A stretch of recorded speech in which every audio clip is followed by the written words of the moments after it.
Hey, sports fans! Coach Nick here, and welcome to the B-Ball Breakdown live show coming at you, as always, on a Monday midday in the West Coast. And as always, I'm joined by Andrew Combo Sal to discuss the latest and the greatest in the NBA. Combo, what's happening? Hope you had a good weekend. I had a great weekend, but I sprained my ankle yesterday playing defense. Why would I play defense, Coach Nick? I don't know. I'll never do it again. But I feel a lot better today. Have a little bit of swelling, but did some yoga, did some calisthenics, so I'm feeling a lot better. But man, it was in the beginning. I thought it was bad, but now I think I'm going to be all right. Well, I will do something that enrages my kids, and I'm going to say, what's the moral to that story? And I don't know why they don't like me hearing me ask that question, but certainly playing defense and spraining your ankle are two things that should never be in the same sentence. Yeah, I went up for a block, landed on it. Yeah, so it's all right though. It's all right. I hope not. I hope so, because sometimes those are bad. Yeah, they can be. We just saw Paige Beckers. I think she's going to be okay, but we saw a diving for a loose ball. I don't know if you saw that footage.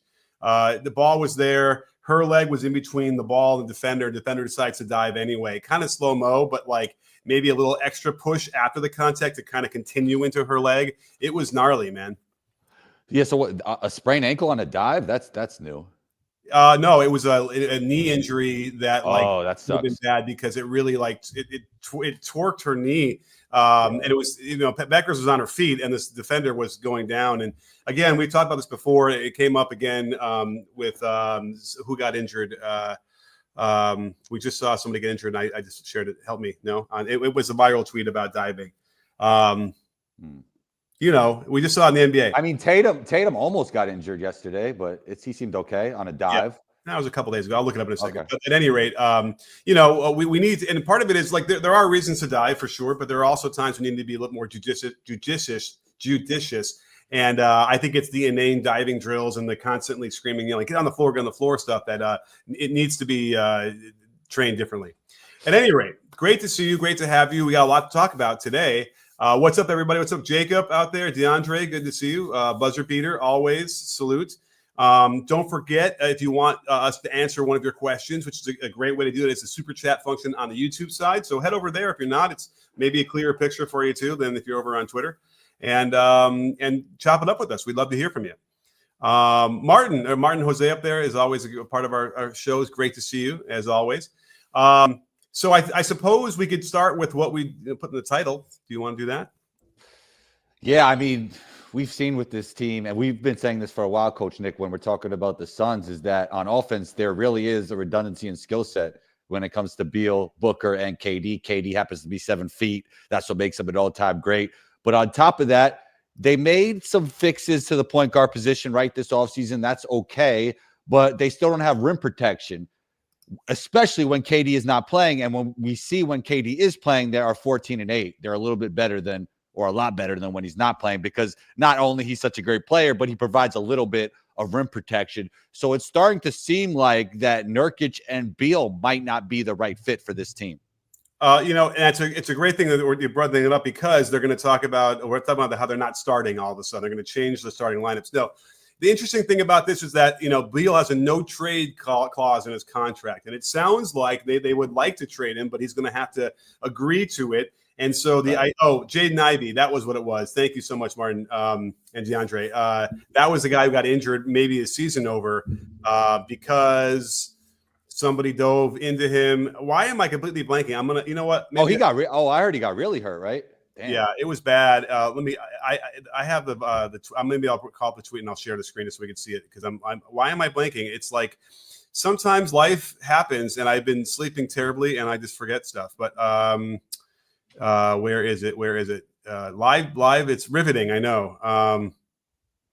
Let me see here if I could find it. Because I haven't been tweeting a ton. Where is it? Is this it? Here. Aha. Jaden. Okay. Well, you know what? It's a vertical. Oh, so Jaden Ivey gets hurt. Oh, yes. I'm sorry. Cole Anthony. We talked about Cole Anthony too. Here's the problem really quickly. Do you want to see the play? You haven't seen it? We're not. Okay. I thought we were talking about the Suns. I know, but do you want to see it real quick? Because it's on my mind.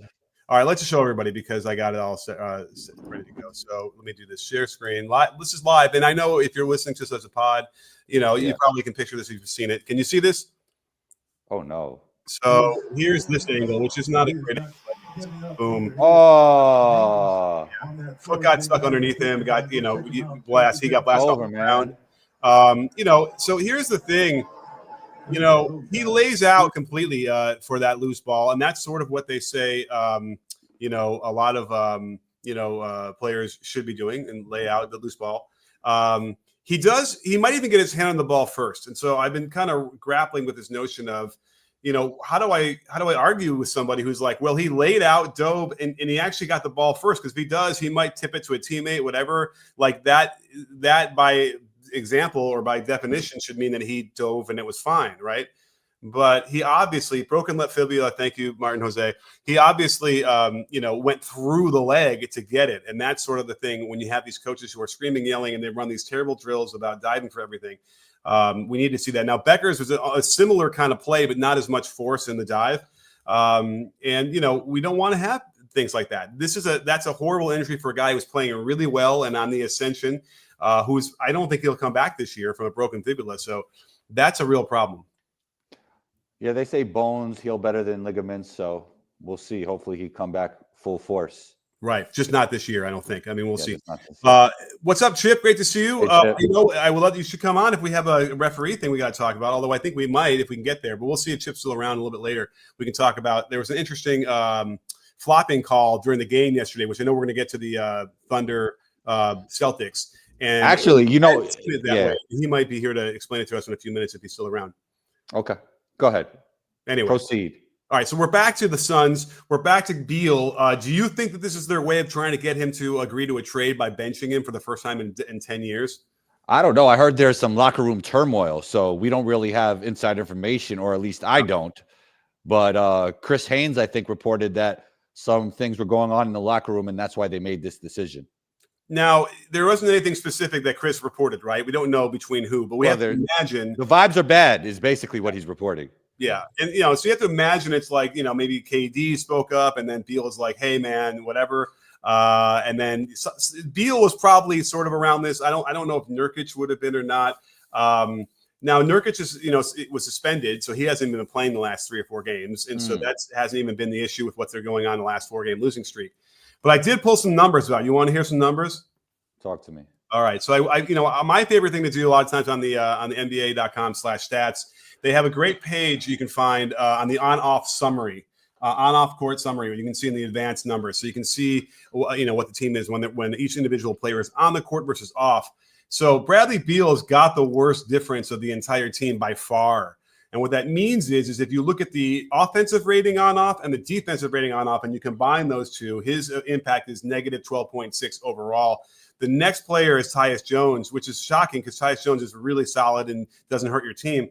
But his is only negative 6.2. So Beal is doubling up the next person on that list. So it's a profound effect, and it's on both sides of the floor. When he is on the court, the team is a 108.7 offensive rating, which is terrible. And then when he's off the court, they're 114.3. So they're actually 5.6 per 100 possessions better when he's on the bench. But then defensively, it's a 7-point swing in the wrong way for him, where they're a decent defensive team when he's on the bench, and they're getting lit up when he's not. So obviously, if you're looking at this from Budenholzer's perspective, that you got to do something. He's the guy that you're going to identify first off. Yeah, those numbers make sense because even some of the games where he was scoring the ball well, they still weren't winning, and it didn't seem like he had impact on winning. We also saw with the Wizards, he didn't have impact on winning. But Bradley Beal is still one of the better scorers in the league, I think. Maybe not anymore, but I mean, he led the league in scoring in the past, so he should be able to provide value to some team on the trade market. I don't know what kind of value or who would want him. I know people are talking about the Heat, so we'll see what develops. And I went through the game yesterday against the Pacers, and so, I wanted to see, is there some evidence of like why this isn't working with Beal particularly? And you know what, Tyus Jones was out, so he had to kind of run point and alongside Booker and Kevin Durant. It was fine. Sorry, I didn't mean to show that, but we're going to talk Cavs in a second. So I thought it was fine on offense, a couple little things here and there, but he was making passes and he was facilitating and he hit a couple shots. Defensively, I think is where I saw the biggest issues even this yesterday, where they want to switch everything pretty much, especially when they have like KD at the center. And there was a lot of times where they were switching and he was not switching properly and they were getting burned, even just in the first half alone. So I can imagine that's not a one-off thing where you'd see a lot of evidence of that, where Beal is just struggling defensively to play proper positionally stuff, which is something he's never really been great at anyway. And so I wouldn't be surprised if that's what's going on there, where they're going to have to say, you know what, let's get you against the second team and see if that'll help, and maybe we won't get burned so much on those switches. I mean, Booker and KD love basketball. We saw it in the Olympics, and they could play defense when they want. They care about basketball. So I think some of the talk about them not caring is a little bit ridiculous, but the effort with the team overall hasn't been great for sure when you watch the games. Yeah, I feel like I saw somebody try and show me a picture of Beal like on the bench, sort of like apart or sort of like looking away or something like that. And yeah, I mean, once those vibes turn, it's not easy. You can do it. You can have one of those come to Jesus moments with everybody getting together on a post-game meeting for an hour after the game, whatever. You can do it. But I don't know. I don't know what's going to happen here. As we're seeing in Miami, if it starts to turn, it could turn fast, and then there's no hope. It doesn't seem like to turn that around.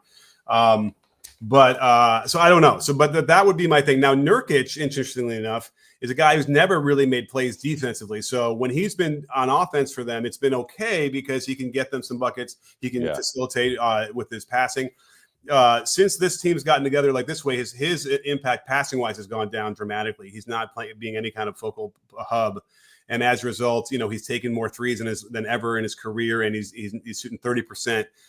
So he's a net negative on that end too. If you want to look at Nurkic's impact on off, he offensively, when he's on, it's 110 for the team, and when he's off, it's 113. So they perk up when he goes to the bench as well. Plus his issues with the defense. So he's not helping either. And Mason Plumlee has been better this year than him anyway. And Mason Plumlee can do some things on those roles with some passing and stuff. But I will say that he's the kind of guy that can get you excited about some stuff and think, oh, maybe we got something here. But inevitably, if you're going to go against the good teams, Plumlee is not your guy to start. So it's more roster construction than coaching, I would say, because Vogel was out, Bud in, but it's still kind of the same result. Yeah, I would probably have to agree with that. I mean, here's where the coaching is going to come into play now. Can they now make an adjustment? Can they change the lineups? Is that going to work? I got a couple more things as we finish up this segment. The top three lineups played, and remember they've had a lot of injuries, so they don't have a ton of data on this, right? The top lineup has played 112 minutes only. That's their normal starters. It's a negative 16 net rating. Okay, you can't. And it's a wonder they've won as many games as they have with the starting unit getting blown out basically whenever they play. And it's been 10 games only, which is probably one of the reasons why they then won some games. But so the third most played is only 5 games, 54 minutes, and that's negative 25.7. So it's even worse. Beal is the common denominator because there's one in the middle here where they're actually a plus 30.5. Take the starters, get Beal out of there, and put Royce O'Neal in. And they're killing teams. It's, again, small sample size, but that Budenholzer is looking at that and thinking we got to get O'Neal in the lineup and get Beal out. Yeah, imagine if they had like a Josh Hart instead of Beal, like just a player that fits with KD and Booker better. It's not that Beal is a bad player. I just don't feel like he fits well with their top two guys. Yeah, I mean, I think that's pretty much the proof is in the pudding right now with what's going on. And again, it's not like they're getting bad shots per se, but there might be a little bit more of a stickiness out there. I mean, those guys are so talented; they're going to get shots off, right? I mean, right. And you want the vibes. You got to have the vibes if you want to get to the next level. You know what I mean? We can't. OKC got the vibes, that's for sure. Oh yeah. And now, did you watch that game yesterday? Yes. Great game. We got we're getting some good regular season games. In the recent days. The Celtics controlled the game. By the way, just like the Knicks did, right? The Knicks and the Celtics controlled the game against OKC through, midway through the third quarter, and then it just sort of turns. SGA goes to the bench pretty much, and that's when OKC sort of puts the screws in defensively, get some buckets, get some threes to fall, and the Celtics could not get going from behind the line. Yeah, I mean, that's what you want to see from championship contenders, right? Not only playing when you're up, but coming from behind when you're down, especially against some of the league's top teams. And man, that SGA play where he pinned it to the backboard which ended up in a lob for Hardenstein. I mean, that was NBA basketball at its best. I mean, that was a moment for sure. Oh, I know. I mean, yeah, the block shot come right back down. Yeah, that was like Shaq to Kobe to Shaq kind of stuff, right? Yeah. It was really great. Like that's going to be on the highlights for throughout the course of this whole season. I would say SGA, like he played great. He's been great. He had some weird turnovers though in that fourth quarter, and they still destroyed the Celtics. Yeah, both teams down that stretch, nobody wanted to win, right? They were making mistakes, which is something you would normally see until the very end. They kind of got the ship right, and then won easily by the end. I'll tell you one thing. Lou Dort wanted to win. I mean, that guy imposed his will on the game. Yes, he made shots, but I know you're not the biggest box out guy, but he boxed out Jaylen Brown like to the stanchion one time. Yeah. I mean, he is aggressive and he just wants to win and he plays hard every single possession. Well, and by the way, you forget that he started out 0 for 8, 0 for 4 from 3 because it doesn't matter. Yeah. He hit a bunch, at the end, or I think he hit a couple threes at the end that were sort of exclamation points, but he was not good at all offensively. And he's prone to make fouls that are, maybe you like it because it's physically tough and it's making, you're imposing your will, but sometimes the fouls are not smart and unnecessary, but it's all part of the package of a guy who can, he can drive well. He's an elite shooter. He's proven that over the last few years. You can't, I don't know if the gravity is necessarily there, but he's going to hit 39, he's 40. Wide open every time. There is no gravity, but he still knocks it down. Right. It's almost like when Draymond is in a season where he's knocking down threes, he's still not going to provide any gravity. Right. Draymond will never provide gravity, but you still want to know that he can hit the 40% of those. Now, a good shooter would hit 50% of those, right? When they're that wide open. That's true. But it's an interesting discussion we could have about that because what you really want is gravity. You want space. And if you're not going to get that, that's not great. But if you can have a success rate high enough that it at least is making the shots, then that's going to be good too. Random thought. What do you think Steph Curry's percentage is like wide open? Like those door threes. I'll tell you what it is wide open. Would you like to know? Yeah, what is it? I mean, it will take me a second to type in a couple things, but I bet you he's shooting 47% from on that. Okay. Let me see if it's shot dashboard. But does he ever? I mean, yeah, he does. But I'm talking about like wide open, like Dort, not where they're like only 14 feet away or something, Well, I mean, I could select defender 6 feet or more away when he shoots. And all right. I'll tell you. Well, while you do that, let's talk about the odds because OKC is not the title favorites yet when it comes to Vegas, but it's getting closer and closer. So what does this team have to do to become the title favorites? I think is an interesting question. Nothing other than maybe, because I have 2 words for you, Combo. What? Caruso and Holmgren.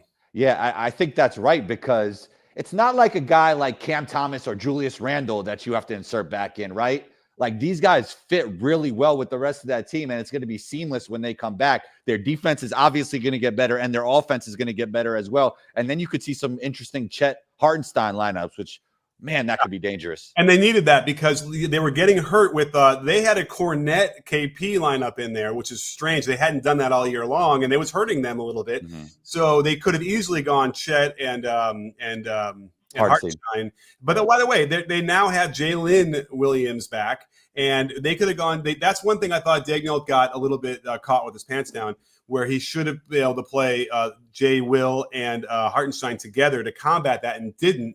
And they could have. So they had that anyway. And Jay Will coming back is huge for them because he sets incredible screens. He can pop for 3. Yeah, he makes those. He's another guy who can make a 3 but provides no gravity. Another guy like that. Yeah, but he's just smart and he's good and he's like a guy you need to have for an extra, a guy you can throw in for 12 minutes and get 6 rebounds and a block shot or something.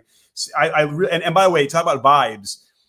Jalen Williams, Jay Will brings vibes that are like immeasurable to that team. It's really important. And then Caruso is a similar kind of guy too. So they're going to be better than what we saw. And that was enough to be, 12, 15 points better than the Celtics. So let me get to a quick, our first super chat. Daryl Wallace, thank you so much, Daryl. Great to see you out there. Happy New Year, guys. Great show. Thank you so much for that. I really appreciate it. And Happy New Year back to you. Hope you're having a really good one so far. And enjoying the show, as everyone out there. And Happy New Year to you again, Combo. Is this our first? Well, we had one. Didn't we already have a show in the new year or no? Oh, no, we lost your mic. Anyway, actually, in theory, we have not had one in the new year, I guess. But anyway. Coach Nick. Hello. Yes, you're back. We've had one. We did have one. I remember talking about Happy New Year and all that stuff. So. I think it was, and thank you for that. Happy New Year's to you, and Happy New Year's to you, Coach Nick. But I do think we did it actually on the 1st, maybe. We did. We had Tuesday the 1st. Now I'm thinking about it. Yes. Yeah. Now Chip says he wants to come on in a few minutes. Let me see when did this text come in here.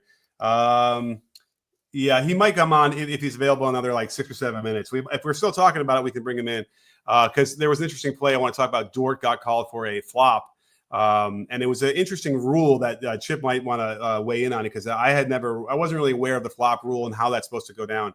But let's keep talking about this game. So the Celtics. What's interesting about them is that they shoot so many threes and they generally shoot it really well. They did not shoot well from three yesterday, and they lost. There were a lot of good open looks. They just were not hitting. So this is the problem that you have, right? If you have a team that's relying this much on the three. Now, remember when they talked about the Warriors, always a 3-point shooting team could never win a title, this and that, whatever. Well, the Warriors never shot threes like the Celtics are doing now. Like this is the whole other thing. No one's saying that the Celtics can't win shooting this one. This is like 53, 54% 3-point frequency. But what happens if they start out the NBA Finals series at home against a team, they get cold and they miss a whole bunch of threes that are good in the open looks, and then the visiting team steals that first game. That changes the whole complexion of a series right away, and that's when an opportunity for them to take the whole series. Well, sometimes you got to deviate a little bit away from what you do because Jaylen Brown and Jason Tatum are great to the basket. I mean, they would probably have to do some different stuff. You're just going to rely on the three because that's how you won last year. I mean, that could be a disaster because it feels like some of these teams are going to be better in the playoffs, especially in the East, and they're going to be a little more healthy. So I don't know if you could play the exact same way and win it all in the East the way that they have been playing. But obviously, they live by the three and they die by the three. Yeah, they took 46 yesterday. That's 54% of their shots was from behind the arc. They made 9 for under 20% total. And again, the score got out of hand by the end.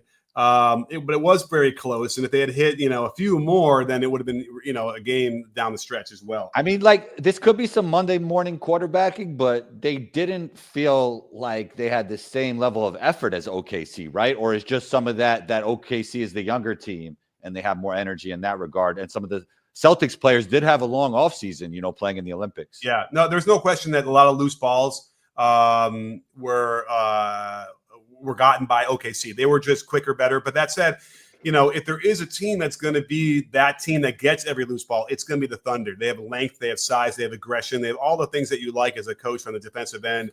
They're going to get a lot of those no matter what happens, just naturally because of the roster they built.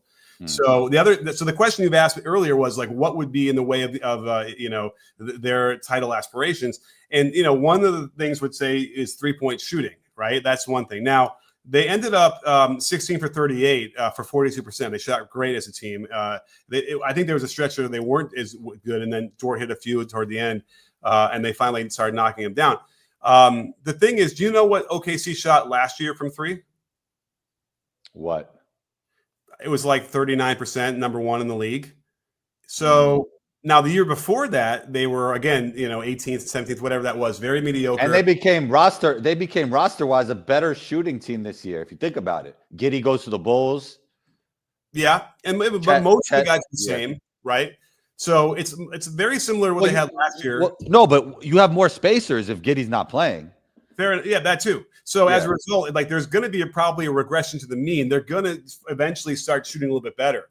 Right. So if you think about it in that sense, and they bring Caruso and they bring Chet Holmgren back, the guys who can also shoot the three ball, you shouldn't really be worried about the three, and then you really shouldn't be worried about anybody beating them because I don't see how anybody beats them in a 7-game series. Healthy. What if they trade for Zion too? Well, I was hearing they're going to trade for Cam Johnson. Oh, great fit. I mean, they already have everything they need at the center position, but he could play the 4 as well. So I mean, he's having a career year. Wait, I'm talking about Cam Johnson, who's like the shooting forward, right? The Nets. Yeah. I know you're talking about. Okay, he's a 4-5. He's having a career year, but I mean, look, they got 3 good centers if they're healthy, but I guess it's an insurance policy, and he's really good. Right. I mean, he certainly can shoot the ball. And he plays defense. So it's like, they could probably part with one of their rotational players and a bunch of picks or whatever they want to do for the Nets. I know they have Topic too. I mean, He's a good Serbian guard who's not playing this year, who has a lot of promise, who's not going to help them. And also, he's not a great fit with SGA and what they're doing. Like, he's a guy that likes to have the basketball in his hands. Topic system. Okay, so he could be part of that deal. Yeah, maybe.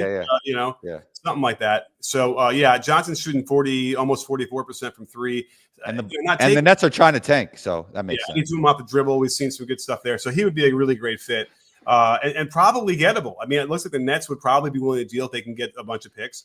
The league will be mad at them. I'll tell you that. Yeah, right. Well, I mean, because here's the thing: we're moving towards a OKC Thunder Cleveland Cavaliers finals. I don't know. Does that get numbers? Does that get people watching? Now, we've talked about this before. They need to do a better job of marketing some of these younger stars and smaller market teams for sure. Yeah. Look, that game was not even nationally televised yesterday, right? OKC did not play TV. Yeah, that's not technically nationally televised. That's not ESPN, ABC, or TNT. It's not. It's not. I mean, so. Look, actually, they didn't even have – I think they used the hometown commentators for the Thunder. Like, they didn't even have a national commentating team. On top of that, they didn't play on Christmas. OKC did not play on Christmas. Yeah. You're doing a terrible job of not marketing the younger players and the small market teams, especially the two that are going to meet in the finals. Ridiculous. Yeah. I agree. And here we have a next super chat here from Bron. And thanks so much, Bron. Great to see you. Happy New Year from Canada. He said, Mark Daigneault is super impressive. The way he adjusted his scheme during both the Knicks and Celtics games is a sign of a championship coach. Yeah, I mean, it was funny because I gave him some criticism already for not adjusting his lineups in the first half against that big lineup of the Celtics. But there's no question, yes, that he's got a lot of his team plays really well. And now, that said, you could argue that they didn't play smart down the stretch of this last game. And that is something that they can iron out. You'd rather have it happen now, get it all sort of straightened out, and not throw stupid passes and kind of milk the clock better. But I don't know. There might only be five coaches that can outcoach him in a series or so, right? 5, 6 maybe tops. Spoelstra, probably. Yeah. I would probably say Spoelstra, maybe Kerr, maybe Pop. Maybe. Well, I don't know about Pop. I don't know if it will matter for Pop anyway. He's probably not going to come back. Let's see anybody else. But he's. I mean, Coach Lou's a really good playoff adjustment coach. Yeah, Lou's a good for sure. Yeah. So and they played really well. And it might again. I don't know if it matters. They've got too many players. They fit too well together. They get Chet back. He stays healthy, hopefully. That's why Chet, when he comes back, they can't play. They should play him 20 minutes a game. I swear to God. Just play him 20, 24 minutes tops. I mean, he's going to have a minutes restriction, I'm sure, when he comes back. But I'd be so worried about him. I'd try and keep it at 24 and then, get him close to like 28 for the playoffs. They're so deep. They don't need to play him more than that. Do you think that actually decreases a player's chance of getting injured? What? Decreased minutes? Decreased minutes increases the potential for him. No, I'm saying does it decrease it? Because I think, you got to play at the end of the day. I mean, that's true, but also, if you can reduce the number of potential events that could injure you, then in theory, but some of his stuff is so randomly strange that I don't know. LeBron injured him that first year in Jamal Crawford's Pro-Am League. Yeah. And so a lot of these, the last one was sort of, without it matter, it just happens when the way he plays, but he might have to adjust a little bit of his aggressiveness to get away from that too. So, let's see here. Let's go to Euro Thunder. Thank you so much, Euro Thunder, for the euros, excuse me, the super chat. Really appreciate it. I love my Thunder, but they tend to go into the second half of the deficit. Is this cause for concern? Celtics look like a deer in headlights, which is surprising for a championship experienced team. Did you feel like they looked like a deer in headlights? Never. I mean, not certainly when they had the lead and they were controlling the game, they didn't feel that way. No, but they just look like they lack this. They don't have the same will and energy. That's what it looked like. Yeah, but then we also had the obligatory Jaylen Brown, Jason Tatum drives, ink stripped to the basket, head eyes down, a little bit of a loose dribble. It still pops up every now and then, not as much maybe as it used to, but it's still there, and we saw that, and that's another part of what we're talking about. Tatum didn't. I bet you he had pretty good numbers. Let's see what Tatum. I mean, you got to give credit to OKC's defense too. Tatum had 26 points, 10 rebounds. It wasn't that impactful, I felt like, at the end of the day, as the leading scorer for their team. And that's the thing. Sometimes that Jason that will happen to him. And then Brown also, let's see, Brown had 21 on 8 for 19. So they didn't shoot really well.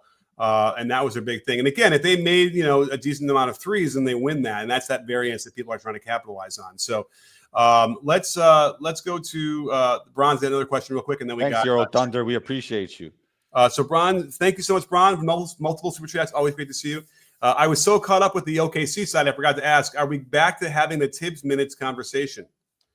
I guess in terms of the Knicks, is that what we're talking about? Yeah, I mean, players are starting to get injured, and he's not really relying on his depth enough, most likely. And then Butler, it gets in there with the same question about Tibbs. They lost two in a row so far, and Tibbs is going to play only who he trusts, Yeah, but no, they need to do. He's playing everybody too many minutes. It's not like you can guess. Maybe it'll be a problem. It's been a problem every freaking year, every team. So they need to do something. He needs to do it. He won't, and I don't know. We'll see. Maybe he'll get lucky one year and not have injuries. But in my opinion, at least for the Tibbs stuff, it's a pretty clear correlation between overplaying and injuries like hamstrings, anything, ankles, all that stuff. So yeah. That's frustrating to me as well. And that's probably another reason why they conked out at the end against the Thunder in the game that I broke down. Please go watch the video if you haven't. I put it up and I broke down how OKC. Great video, by the way. Thank you. Yeah. Well, are we ready for Chip? Let's bring Chip in. What's up, Chip? Hey, fellas. Can you hear me? Yep. Yes, sir. Good to see you. Hey, good to see you guys too, man. I've been missing y'all. Happy New Year, man. It's exciting to be back with you guys. This is rare because I've got a game I've got to ref tonight, but I actually have a few minutes. I was like, let me hop on and see the guys real quick, chop it up a little bit before I have to get ready to go. Well, great. Well, I was talking with you earlier today about a call because I was doing a live watch party with Dom 2K, so we weren't listening to the feed as much. So we saw this call, and then by the time I got the volume up of the announcers, no one seemed to explain what happened properly at all. But at some point in the middle of this game, a play happens. There's the ball goes out of bounds, and out of nowhere, Lou Dort gets called for a flopping call. And you had to. So we need you to explain it, walk us through the rule and why that happened the way it did, and why it was so confusing to me. Yeah. So what's interesting about those is, first of all, we got to see if all the criteria are met for a flop penalty. Okay, we do see that the official does give the flop signal while the ball is live and being passed around to Tatum. So in that situation, we know that a flop's coming at the next neutral opportunity. That's the verbiage in the rule book, the next neutral opportunity. So in that situation, the Celtics have the ball. There's a potential for them to score. The shot clock's running down. The game clock's running down. If you stop play right there, then they have to inbound the ball again after the technical foul free throw. That's not a neutral opportunity if they were to stop live play right there. So they wait until the loose ball after the shot is batted out of bounds. That's the next neutral opportunity, and that's when they penalize the flop. And, of course, we know the penalty is one free throw to the offended team. And then you go back to point of interruption to resume play, and point of interruption in that case is a throw-in for the team entitled to the throw-in on the baseline. Here's the play, just so we can see it real quick. I'll let it play. Okay, so here I think you can see my mouse, right? Here? So here's Tatum getting guarded by Dort. So watch it real quick. And he's going to cut, and then boom. Now, do you agree with the call, first of all? Yeah, I do agree with the call because it does fit the criteria. This is an embellishment of contact. Keep in mind, for a flop to be called, it doesn't have to be no contact, okay? It has to be an embellishment or basically them simulating being fouled when a foul did not occur. In this case, that's the case in this, I believe, because Dort realizes Tatum's going to come in to feel contact. He's going to make contact, but he's not going to go through him. He's just going to feel him and then go out. And so as soon as Dort feels that, he hurls himself to the ground in a seated position to simulate being fouled. And it's one of those things like the chair being pulled out from under you. That's why you see Tatum stumble forward a little bit. That contact that he was seeking out, which is not illegal contact necessarily. He was seeking out that contact, but it didn't occur really because Dort threw himself to the ground. And that's why you see Tatum stumble forward. It's like having a chair pulled out from under you. So I do agree with the flopping penalty on that call or on that particular sequence. Yeah. And they handled it correctly, in my opinion. Right. And there's a delay, like there's a contact, and then there's a delay before the upper body of Dort just sort of flips back really quickly. That and his head a little bit goes back. But watch the referee here, the slot official in the middle, right at the bottom of our screen here. He'll make the symbol of the flop, which is sort of like an elbow and then a straight arm, right? Does it twice. Yep, it's this right here in the NBA, in NCAA, and now even this year in high school. Yeah. I don't know if you guys knew that. In high school this year, they've enacted a flopping penalty as well and a flopping warning. In flopping, signal flopping in high school and college, it's two hands like that. In the NBA, it's just the one hand, the palm down to the ground. Cool. And I didn't know that either, because I've seen the last couple of years these college coaches making the strange sign. And I'm like, what is going on? The two hands. But yeah, that's a flop. So then you can see that the play. Real quick, let me say this, Coach, is also the reason it's confusing sometimes in college too is we have another in NCAA men's. We have another signal to signal a cylinder foul where the defense is in the cylinder of the offensive player, causing a blocking foul, and it's a cylinder block, and you go like this with your hands. Okay. With both hands. Sorry, it's hard to see. So there we go. You go like this with both hands, and it's the same movement as you would for a flop, but the flop is palms up, cylinder block is hands in like that. So okay. So good to know. It's, the more we know, the better we can be when we're watching these games. So I'm glad that you can easily help us break that down and explain that, because I don't think there's too many infractions that there's a delay in when you actually understand what happens like that, right? Is there a sense of why you wouldn't just stop the play right away and get it out and get the call done? Yeah, and this just goes back to so in my opinion, this would go back to why NBA referees are so great. They're managing all these things in their head at one time. They know the shot clock's winding down. They know the game clock's winding down. They don't want to unfairly penalize, and the rules help with this. They don't want to unfairly penalize the offended team. The offended team in this case is the Celtics, who have the ball because the defensive player, Lu Dort, flopped. And so in this situation, if you stop play right away, you can't reset the game clock. You can't reset the shot clock. So they're going to have to inbound the ball with like 3 seconds on the shot clock and try to get a shot off. So instead, they're going to let that play finish and come to its completion. And then at the next neutral opportunity, that's when they'll penalize the flop. Wow. Well, Chip, I mean, awesome breakdown for us. Really, then that all makes sense as well. A little bit like when the defense in football gets offsides and then the offense gets a free play from that as well. Exactly. You don't want to unnecessarily penalize them. Now, contrast that with another play that we discussed this morning, which I believe was not a flop by Ellis on the Draymond Green's back screen. And I think that you can see a difference between one that is not a flop by rule and one that is a flop by rule. Dort's was definitely a flop. It's simulating being fouled. Ellis, on the other hand, was backpedaling as a primary defender. And Draymond Green set a illegal blind back screen. He did not give Ellis one step to avoid contact while setting a screen outside of his view. And in that case, a illegal screen should have been called on Draymond Green, in my opinion. This is not a flop. You could say that Draymond did not deliver contact, but he delivered it more than he absorbed it. That's for sure. And he did not allow Ellis one step backwards after Draymond became stationary. Ellis needs one step backwards to avoid contact, and he was not afforded that. So in my opinion, the trail official should have called a illegal screen on Draymond there. And here's the thing, because of the angle, the trail may not have seen whether or not Draymond was stationary and provided that step. So the slot official could come across right there because they would have the better angle to see between the defender backpedaling and then the screener, and they could come across and get that call as well. Absolutely. I mean, I know that Coach Kerr was arguing for a flop.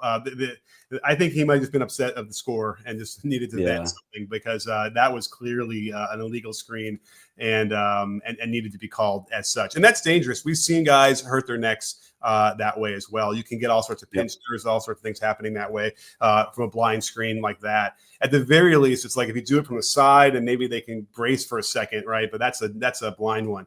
Yeah, when it's in their when the screen is within their visual field, the rules are a tad different. You can come all the way up and set a screen anywhere short of contact. You just cannot deliver contact. Yeah. But in the only situation where you got to provide time and distance is when you're setting a screen outside their visual field and they're moving, then that's where it could be dangerous. We even saw a couple plays in the playoffs last year where an illegal blind back screen was called for way less than we just saw on that play. So yeah.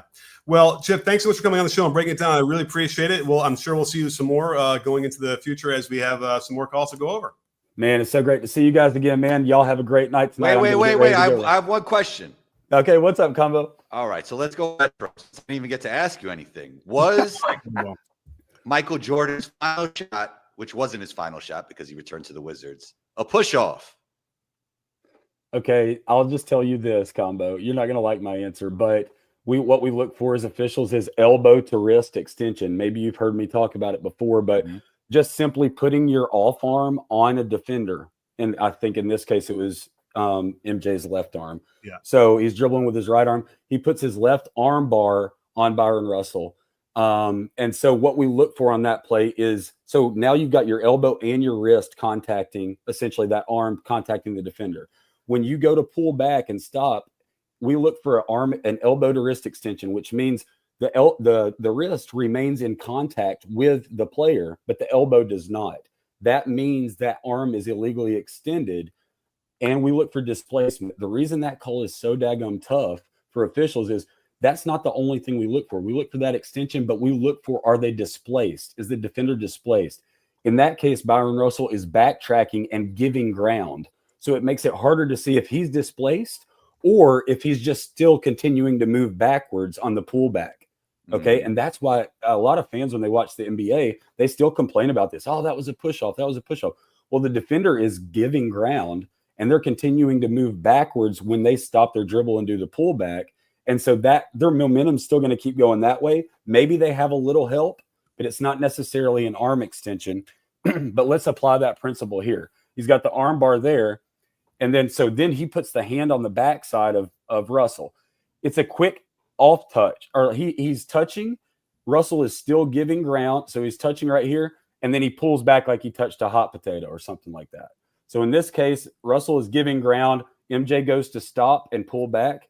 And Russell continues to move forward. That's why that's not called a push off on that play. One of the most controversial no calls in the NBA history, in my opinion.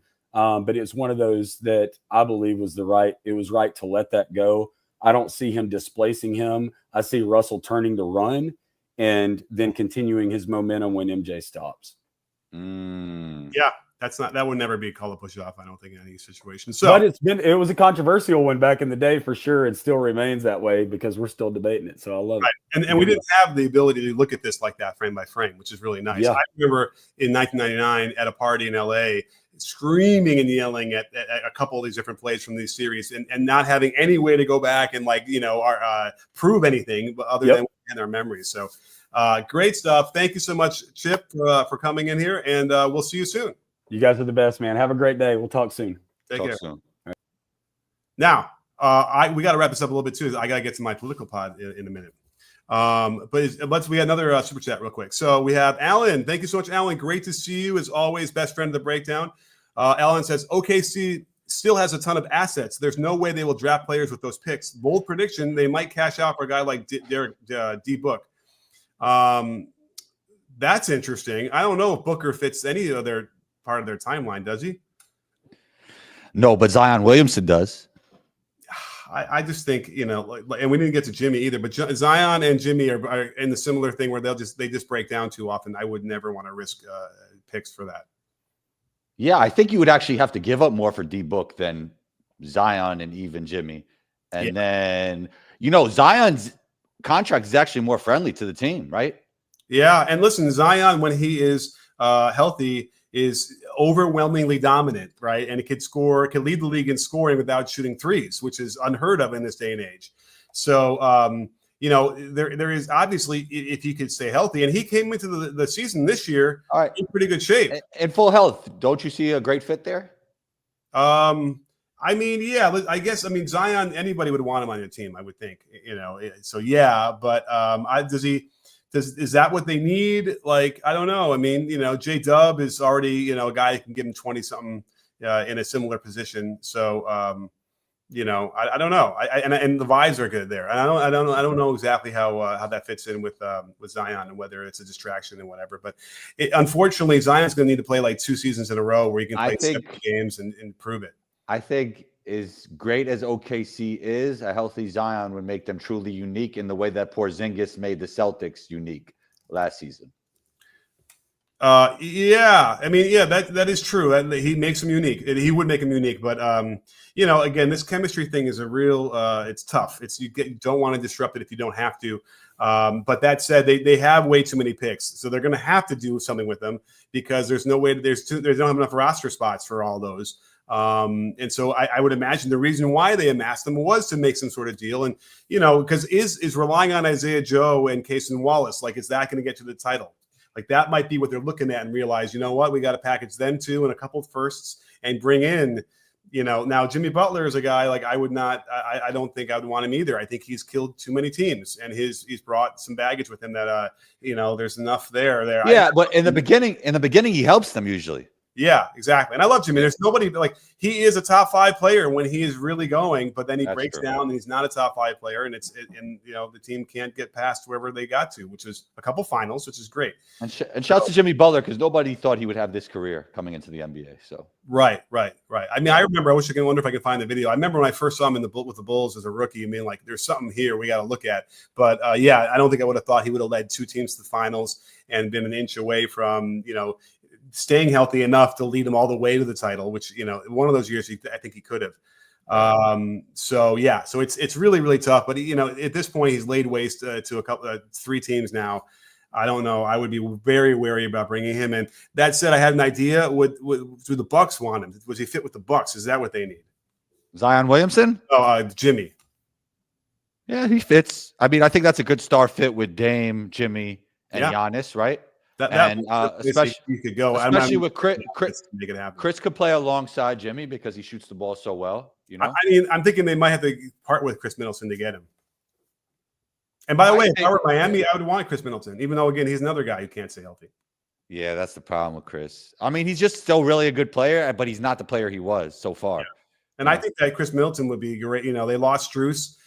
They plug another guy who can shoot some threes, handle the ball, play some defense. Like, Middleton would be really good there too. So that might be something that could happen. I don't know. I'm just kind of making it up, but watch for that.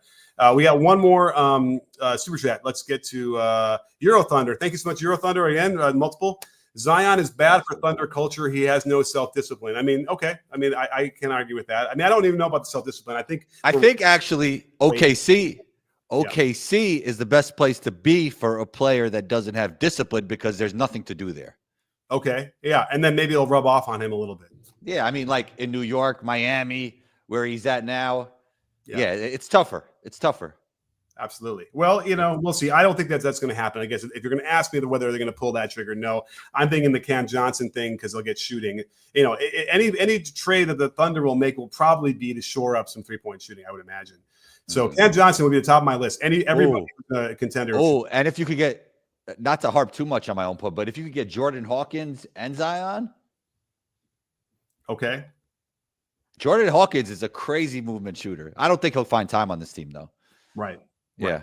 So we'll see. Right. Because even if he's a crazy motion shooter, like, Isaiah Joe has proven himself to be a really good shooter. He's not doing the same thing he's been doing the last couple of years, but does that mean that suddenly he's going to get, minutes over him? Like, probably not. Those guys are unless they're traded. So we shall see. And, keep your eye on the Warriors. They might do something here to trade after doing the Schroeder trade. They might be looking for something else. Can we admit that Shea is better than Jordan? The video was going to be how Shea is like Kobe and Jordan. I was going to something like that. Actually, I got to post something with us because you made that comparison. I got to post that on IG eventually. Yeah. I mean, it's not like the comparison, movement type, body movement style, the way they do biomechanics. There's not a lot of similarities. I don't think, Penny Hardaway might be more like SGA, but as far as like, as great as Penny was, Penny was more point guard-ish, and SGA is more scorer. Yeah, he is. Now, and by the way, SGA can make the pass. He will when he needs to, which is great. He'll make decisions in the air to throw passes because he's got so much gravity, which is great to see. So again, I don't see anybody beating the Thunder. I don't know. I mean, I'm not talking out of turn. I think it's not a hot take, but I might have to kind of write it down on Twitter just so everyone can see that I'm picking them to win. I called it for the Nuggets when they won that early in that one. So I'm going to do the same thing here with the Thunder, which, by the way, means that the Celtics don't win again. And I might even go so far as to say the Cavs could beat the Celtics in a 7-game series. Wow. Again, not a hot take. But the Cavs are really tough, and so we're going to see them play the Thunder this week on Wednesday. I think that's going to be another big one. So give me your finals prediction. It's OKC versus Cavs. If you had to bet, I'm leaning. I got OKC, and I'm leaning to the Cavs right now. I am. Yeah. So if you had to pick it right now, that'd be your pick. I think. Yeah. There you go. Write that down. Make it into your next reel. No, I got to find a way to get that SGA Michael Jordan one out. That's what I got to do. People like that one. Too. All right. Well, I got to run. I got to get to my political podcast, which you should tune into as well. It's over at the Muckrake Political Podcast, and it's already pretty popular. But we'd love to have some more of you guys in there if politics is your thing. But other than that, we will be back again probably on Monday. Yes, sir. Talk soon, Coach Nick. All right. Thanks so much, Combo. Thanks so much, everybody in the super chats, the multiple ones, Zero Thunder, and everybody. Thank you for that. I really appreciate it. Well, actually, there's more than that. There's Daryl, Braun, Alan, and everybody on Buzzer Beater. Thank you so much for all the super chats. Thank you, Combo. Thank you for the rest of the audience. And don't forget, sports fans, at B-Ball Breakdown, we're not a channel. We're a conversation. You in? Are you in, Combo? Yes, sir.